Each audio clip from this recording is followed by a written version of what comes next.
Here's everything that you missed while you were asleep. Nearly a dozen white supremacists waving Nazi flags near Cincinnati fled after angry residents broke through their police protection and confronted them. Next tonight, a disturbing scene in an Ohio suburb. A hate group dressed in all black and some waving Nazi flags gathering on an overpass in the Cincinnati area. They were confronted by residents of a historically black community. Here's ABC's Perry Russell. Tonight, the clash above a highway near Cincinnati, Ohio. Neighbors confronting neo-Nazis dressed in black, waving swastika flags on an overpass north of the city. In this neighborhood, we do stand for something. This here turf is golden soil, and it won't be tarnished with things like that. At least one neo-Nazi seen holding a long gun. Police shutting down the overpass, trying to keep everyone apart. The neo-Nazis taking off in a U-Haul. One person seen running down the road, throwing something against the side of the truck. A swastika flag ripped away and set on fire. Need you, Lord, now to come in the midst of. A minister from a nearby Baptist church holding a prayer service, calming tensions. People are afraid, they're scared, they're angry. These neo-Nazis were wearing similar clothes and face coverings to the neo-Nazis who marched through downtown Columbus, Ohio in November. Black community leaders later making the same march as a counter-protest. Tonight, the mayor of Cincinnati says messages of hate have no place in the region, writing, "This is not what we stand for, and it will never be what we stand for." And there was concern on the ground that police were letting this protest happen. Police say while the protest was offensive, it was not illegal. Whit. Perry Russell, thank you. Hi guys, welcome back to our channel. In case you're new here, my name is Maren and I'm Maureen. So a group of palm-colored people decided to wear masks and they went onto a highway where they closed off that highway, and they were also waving around a Schmatzi flag and decided to F around, and they found out, right? You don't want to say the word, but you can fill it up for yourself, right? But in case you don't know what you're talking about, we've prepared an episode based on this. So let's watch and then we come back and talk about it. And must I say that this was a very cowardly behavior, and they behaved like true cowards here. But we are not going to give our opinions on this first. Let's watch and then we come back and talk about it. Consider subscribing if it's your first time here, and let us know your opinion. Y'all know that incident with the Nazis in Cincinnati where, the black people rallied up and actually scared them off and burned their flag? That shit was awesome, by the way. But I was on Twitter and I saw the Nazi end of the recording, like on the Nazi side. And it was a perfect example of how privilege fades, right? They were so comfortable calling them slurs from afar because they're thinking the police is not going to let them touch them. And some of them are going, oh, I'm ready to fight. I'm ready to fight. Fuck all of them. Until they kept getting closer. Until they eventually scared them off, until they took their flag and started burning their flag. No fight in sight. I ain't see a single fight in any of the videos yet, but clearly they got close enough to where they took the flag. That was beautiful. We need more of that. We need more of that. Fuck these Nazis, bro. The other thing I wanted to say about what happened in Cincinnati yesterday, and generally about living in Cincinnati, is that I just am like, I am just so honored to be living in Cincinnati because I was born and raised in a suburb of Indianapolis. I went to Indiana University. I've lived in St. Louis. I lived out in Colorado. I've traveled, certainly not as, more than some, not as much as others, but I've traveled a little bit. Anyway, it wasn't until I lived in Cincinnati that it really hit home to me how white my existence had been and how you can do that in America. You can live just in these like white tunnels and not really know a black community. Well, I moved to Cincinnati and it was the first time I really lived side by side with black people. And I find it absolutely wonderful. I love the black community. I never want to live among just white people again. But I also feel like, oh yeah, fuck with the black community and let's see how this goes for you dumbasses. Like, I stand with the black community so hard in ways that I wish I knew how I could do it better, but just like in my heart, you know what I mean? And I'm like, do you want to, when the black community comes together in their fierceness and in their passion and the things they know in their bones from generations of oppression, we crackers forget it. We're pansies. We don't know. And I'm like, you're gonna show up, you're gonna poke the bear. Go back to my last video if you're wondering what happened in Cincinnati yesterday. But basically, a bunch of Yahtzees showed up and were basically chased away, and yeah, by this black community called Lincoln Heights. So I was just thinking, like, I don't know. It just makes me laugh because, and maybe that's why the whiteys have always wanted to suppress the black community, because in a sense, it's like there's this intuitive sense of the power of the community, and let's suppress them so they don't rise up. But I'm here for the rising up, if they'll have me. But anyway, yay Cincinnati, yay. I want to know what really made y'all think that y'all were going to come through that neighborhood in Lincoln Heights flag and causing chaos and bringing your racism to somewhere you know you ain't supposed to be at. I just want to know what was going through your minds and who's the idiot that really put that together.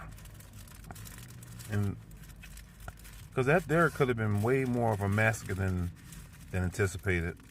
Y'all were walking into the lion's den, and nobody's scared of y'all. Y'all just... So I don't know if you know this, but yesterday in the city of Cincinnati, Ohio, a group of fuck-ass Nazis showed up and plastered swastika flags and hate propaganda across one of the bridges. It took all of 30 fucking minutes, I swear, for damn near the entire city of Cincinnati to show up, run their asses off the fucking bridge, skirted them into a fucking U-Haul to leave, took their flags, drug them off the fucking bridge, and started burning the fucking flags on video and dancing. And then I see this morning they're hosting a party to say fuck the KKK. I don't know if you just didn't know it was like the wrong city or the wrong fucking decade.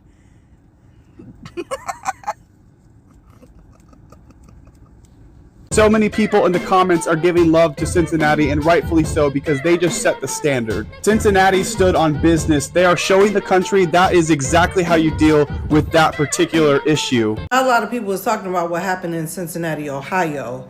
There was about 13 people dressed in all black with rifles, waving swastikas and doing what they do. Here's the thing. They were very strategic in where they went. They went to a place called Lincoln Heights. And that's in Cincinnati, Ohio. And here's the thing. They was waving around a banner, a Yahtzee banner, and marching. But that wasn't good enough. They decided to go on this overpass on I-75 and line up with their little flags and stuff. Now, if you don't know that the area that they were in is a historically black village.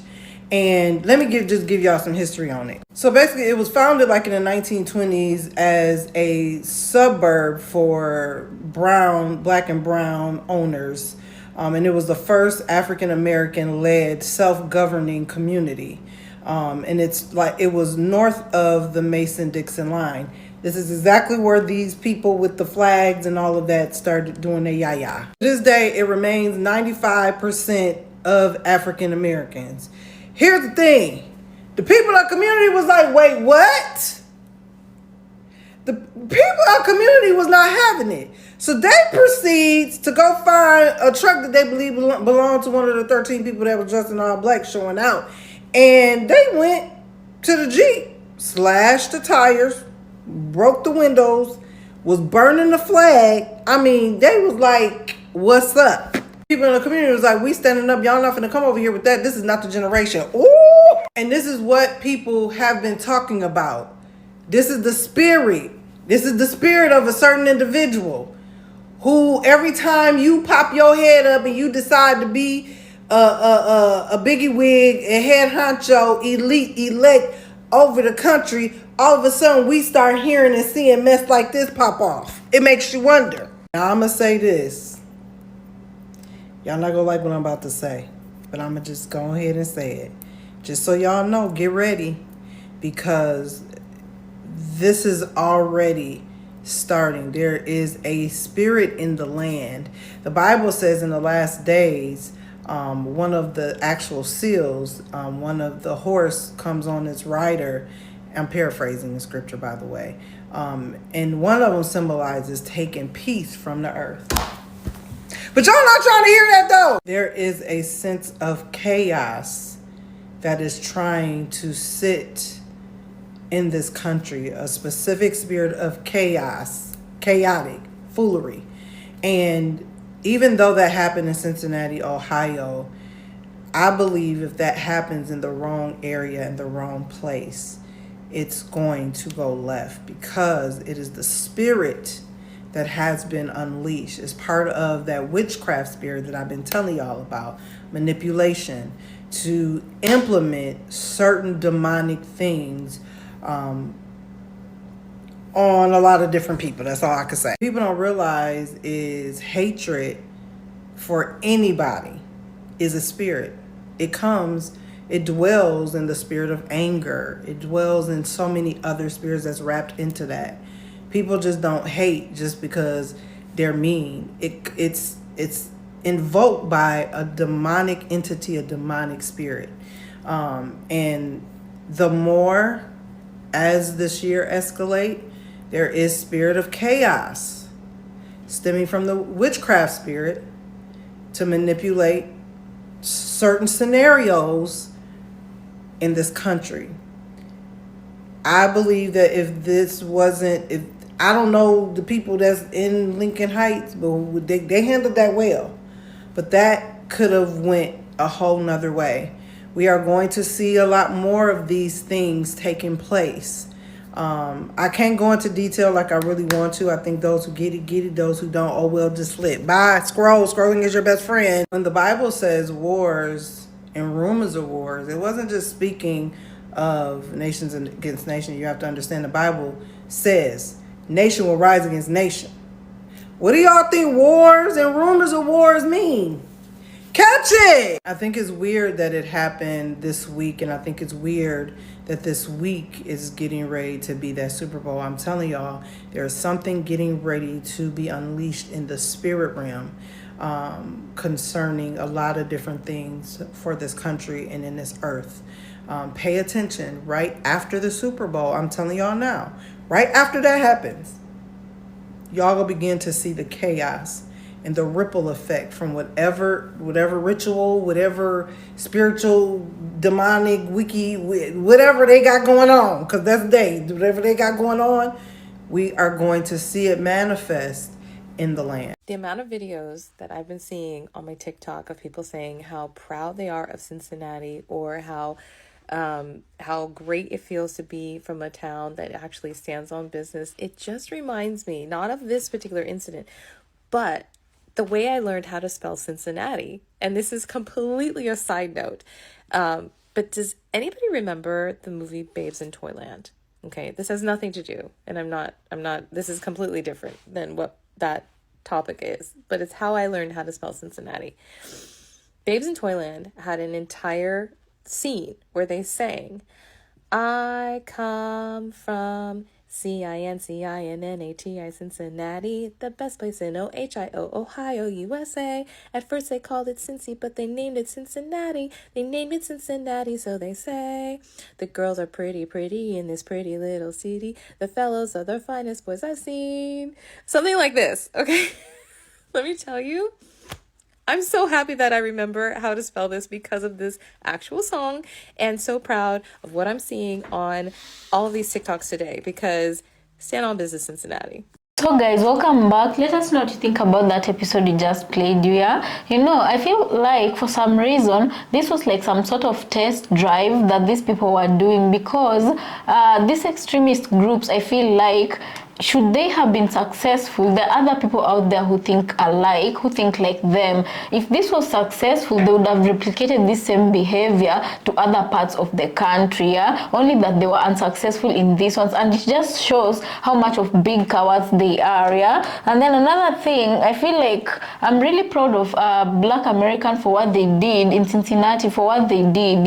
They stood up for themselves, and this is one of those situations where you're saying, imagine if people can just like so bravely do this in the broad daylight, and they expect to get away with it because no precautions, no consequences fell upon them when it came to, brushing shoulders with the law. And the funny thing is that the police themselves, they were saying that there was nothing illegal going on. And personally, I'm a foreigner, but I can still see that this could be categorized as a hate crime. Yeah, and yet these people still manage to walk scot-free and under the protection of the police officers. But what I'm happy about is we usually hear Black Americans even on TikTok say that they're not their ancestors, and this time they are ready, they stay ready, So Cincinnati, I feel like this was one of those times they showed just how ready they are. And I think throughout America, they've seen what Cincinnati have done.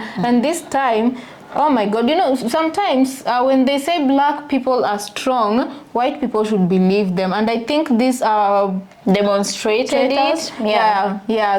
How they ran out of there like little girls. I think they saw firsthand how that could have easily turned the other way. Yeah, personally, I am proud of the Black community for standing up for themselves, and nobody should make you feel like you're a criminal in your own neighborhood. Exactly. Another thing I also wanted to draw attention to, guys, these people, the police, they were standing there watching this group of people behave in this sort of manner, and to them this was not illegal, which makes me think, it makes me feel like probably these police officers are wearing the wrong kind of uniform.